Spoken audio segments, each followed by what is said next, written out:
გუშინდელი ფაქტის გამო ვართ ძალიან აღშფოთებულები, იმიტომ რომ ეს არის გაგრძელება იმ სერიისა, რაც ხორციელდება უშუალოდ გაზეთ ასავალ-დასავალის მიმართ. ეს არ არის მარტო რაც პიროვნული დაპირისპირება და რაც პიროვნების მიმართ განხორციელებული ძალადობა, პირისპიროვნება წარმოადგენს გაზეთს ამ შემთხვევაში და მის მიმართ ხორციელდება სწორედ ზეწოლა. გუშინ სწორედ ფიზიკური თავდასხმა განხორციელდა იმის გამო, რომ ის იყო ასავალ-დასავალის ჟურნალისტი და ჩვენ ეჭვი გვაქვს, რომ აქ კლავაც ჩართული არის ნაციონალური მოძრაობა და მასთან დაკავშირებული სატელიტი ორგანიზაციები, თუმცა ჯერ ამის თქმა ასე გადაჭრით არ შეიძლება, იმიტომ რომ გამოძიებას ეს არ დაუდგენენ, მაგრამ ამის დადგენა საკმაოდ ადვილია, იმიტომ რომ იქ არის კამერები, იმ კამერებიდან შეიძლება იდენტიფიცირება იმ პიროვნების, ვინც ეს თავდასხმა განახორციელა და შემდგომში გამოკვეთა თუ ვისგან იყო და რატომ იყო დავალებული, რომ ადამიანი უმიზეზოდ ესე სასტიკად იქნა ნაცემი. და მე უბრალოდ გაკვირვებული ვარ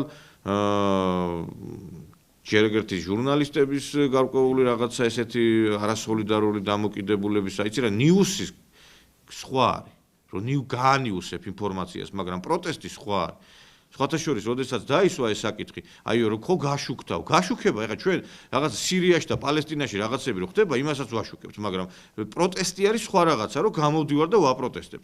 მე მიკვირს სახალხო დამცველის ესეთი რაღაცა დამოკიდებულების, რომ რაღაცა შვიდად ხდება ყველაფერი ამ პროტესტში. პირველ შემთხვევაზეც არ ყოფილა რეაგირება, არც ახლა ამ შემთხვევაზე არ ყოფილა რეაგირება, ეს არის გაუგებარი ჩემთვის. მიუხედავად იმისა, შენთვის რამდენად მოსაწონია ესა თუ ის გამოცემა რა პუბლიკაციას ბეჭდავს, ვერავინ ვერ უარყოფს იმას, რომ ერთ-ერთი ყველაზე მაღალტირაჟირებადი გაზეთია ასავალ-დასავალი, ანუ და საზოგადოების ნაწილი მას ენდობა და რომც არ ენდობოდეს და საერთოდ არაფერს არ წარმოადგენდეს, რა მნიშვნელობა აქვს? ჟურნალისტი გალახეს. რატო არ ხდება რეაგირება ამაზე? ვერ ხვდები. ჩემთვის არის ეს გასაკვირი. გასაკვირია აგრეთვე რომ ხელისუფლება ცოტა მკაცრად უნდა იყოს ამ ფაქტებთან დაკავშირებით და ცოტა სხვანაირი დამოკიდებულება აქვს. პრეზიდენტი, როდესაც ხდებოდა მაგალითად იგივე მედიის წარმომადგენლებს, თქვენ კარგად მოგეხსენებათ, რამდენიმე ხნის წინ რატო არ უნდა შეხვდეს იმ გამოცემას, იმ რეალურად იმ სააგენტოს თუ გაზეთის წარმომადგენლებს, რომელიც დაწოლას ხორციელდება. ის შეხვედრა იყო პრევენციული ხასიათის, რომ თქვენ თუ რამე დაგჭირდებათ, მე თქვენ გვერდში დავდგებით. ანუ ეს იყო დედააზრი იმ შეხვედრისა, როდესაც მარგოლაშვილი შეხვდა მასმედიის წარმომადგენლებს, რომ ტელევიზიებზე საუბარდა. პრობლემა კი არა, უკვე თავზე დაამხეს ამ ხალხს ყველაფერი, ხო? და მე ვფიქრობ, რომ ეს რეაგირება იმისთვის არის განსაზღვრული კიდე რომ თქვენც დაცული იყოთ, იმიტომ რომ დღეს ეს ჟურნალისტი გალახეს. ხვალ შეიძლება თქვენი სტატია არ მოეწეროთ, ან თქვენ გაკეთებული სიუჟეტი და თქვენ დახვდებიან და თქვენ გაგლახავენ, ხო?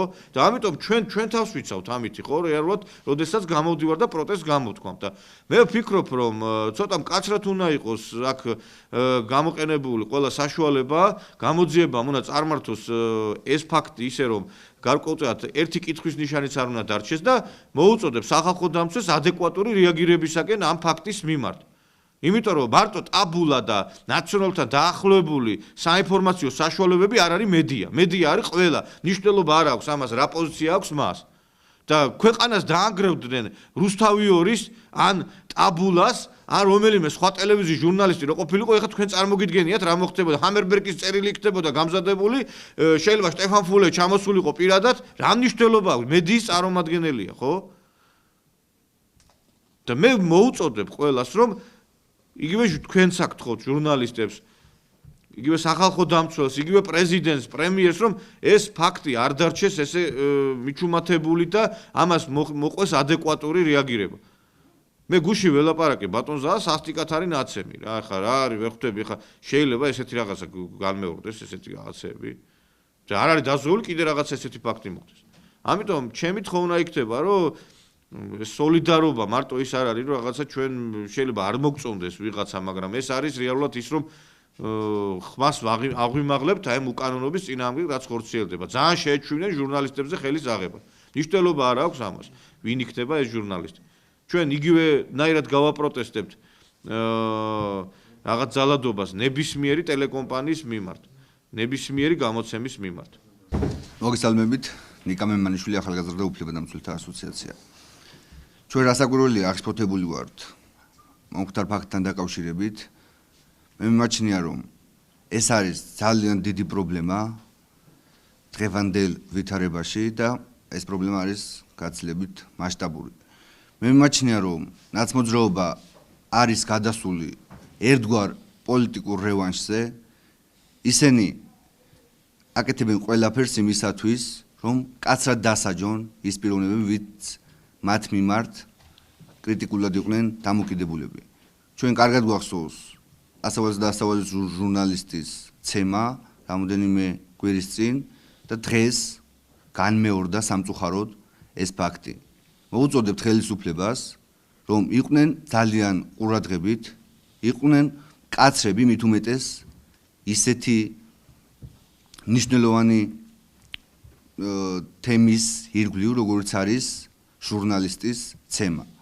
ჟურნალისტის უფლებები უნდა იყოს დაცული, ჟურნალისტი არის პიროვნება, რომელსაც უნდა შეეძლოს თავისი დამოკიდებულება, თავისი შეხედულებები აბსოლუტურად ზეწოლის გარეშე მიაწოდოს საზოგადოებას და როდესაც 21 საუკუნეში დემოკრატიულ სამყაროში ჟურნალისტის ცემა არის ჩვეულებრივი ფაქტი, ეს არის რასაკვირველია ხელისუფლების პასუხისმგებლობა.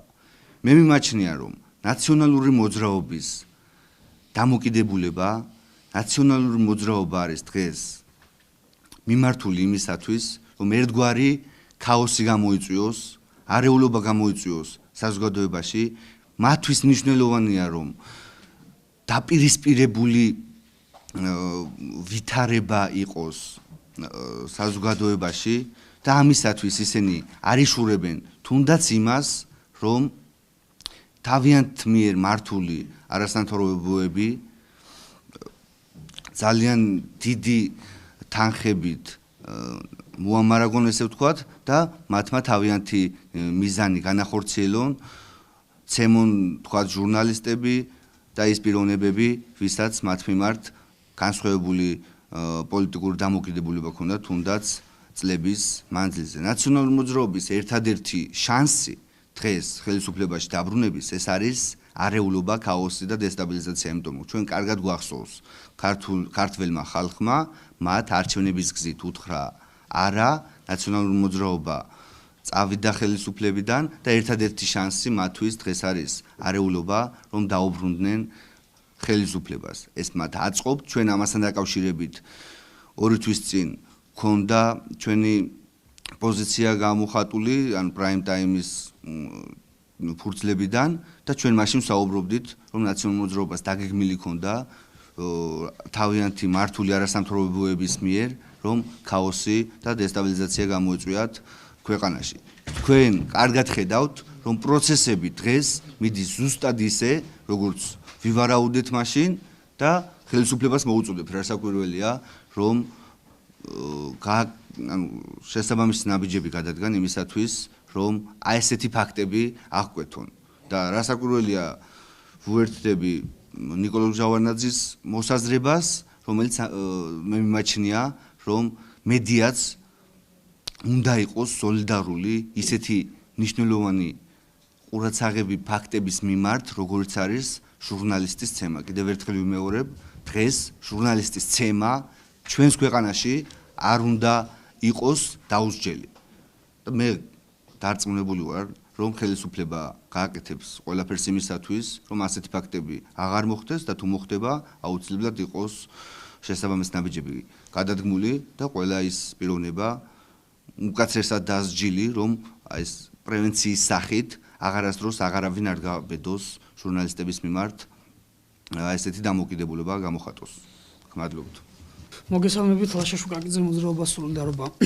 ჩვენი შეშფოთება და აღშფოთება გამოიწვია გუშინდელმა მოხდარმა ფაქტმა, სადაც გაზეთ ასავალ-დასავალის ჟურნალისტ ზაზა დავითაიას მიაყენეს ფიზიკური შეურაცხყოფა. მოგახსენებთ, რომ აღნიშნული მსგავსი ფაქტი კიდევ მოხდა 2 კვირის უკან, მას თავისუფალი ზონის წარმომადგენლობა მიაყენეს ასევე ფიზიკური შეურაცხყოფა. მოუწოდებ პირველ რიგში შინაგან საქმეთა სამინისტროს, რომელიც კანონით პირდაპირ არის ვალდებული, ადეკვატურად გამოიძიოს აღნიშნული საქმე. სამწუხაროა ის ფაქტი, რომ შინაგან საქმეთა სამინისტრო დღესდღეობით და როგორც ნაციონალური ხელისუფლების პირობებში მსგავს საქმებს არ იძიებს. მოგახსენებთ, რომ აღნიშნული ორგანიზაცია პირველ 2 კვირის უკან, როდესაც მოხდა აღნიშნული ფაქტი, საქმეს არ არის აღზრული, როდესაც მოხდარია უმძიმესი დანაშაული. ჟურნალისტს მიაყენეს ფიზიკური შეურაცხყოფა მისი საქმიანობიდან, მისი პროფესიული საქმიანობიდან გამომდინარე. ასევე მინდა მოუწოდო ჟურნალისტზე თვითონ გამოხატონ კოლეგიალურობა და აღნიშნული ფაქტი თავისი მოსაზრება, თავისი შეხედულება დააფიქსირონ აღნიშნულ საქმესთან დაკავშირებით. მადლობთ.